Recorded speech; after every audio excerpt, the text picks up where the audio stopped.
Isang mapagpalang araw mga kapuso.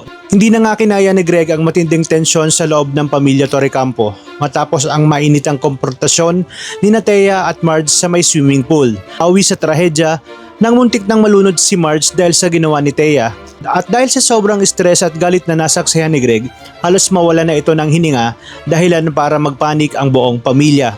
Agad namang tinawagan ni Greg sina Paulo at Edward upang awatin ang kaguluhan at pagdating nila sa kalamang nila nakita kung gaano kalala ang sitwasyon. Halos hindi na nga makahinga si Marge habang nanginginig naman sa galit itong si Edward matapos malaman na si Thea mismo ang dahilan kung bakit nalagay sa peligro ang buhay ng kanyang ama. Sa unang pagkakataon, harapang kinumpronta ni Edward si Thea.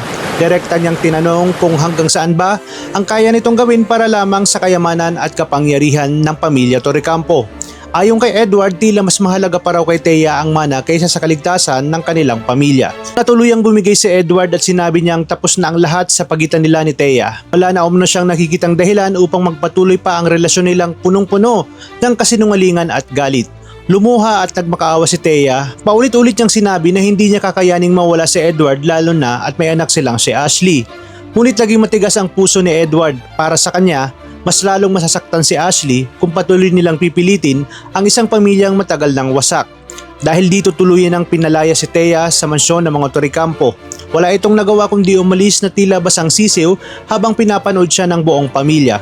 Samantala labis namang nagpapasalamat si Ashley kina Paulo at Marge dahil hindi siya idinamay sa kasalanan ng kanyang ina.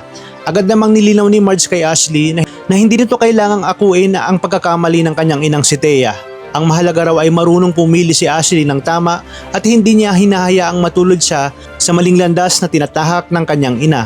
Pero mukhang hindi pa dito nagtatapos ang lahat. Kahit pinalayas na sa mansyon, bigla pa ring sumulpot si Thea sa kumpanya ng mga Torrecampo. Ang kasalukuyang nagpupulong sina Edward, Paulo, Aldrin at iba pang board members. Gulat ang lahat nang diretsahan nitong sabihin na may karapatan pa rin siyang manatili sa kumpanya dahil malaki umano ang naging ambag niya rito. Hindi rin niya tinatanggap na basta-basta na lamang siya aalisin ni Edward sa kanilang negosyo. Dito na lalo pang uminit ang tensyon sa boardroom at habang halos lahat ay laban kay Thea, bigla naman nagsalita si Aldrin.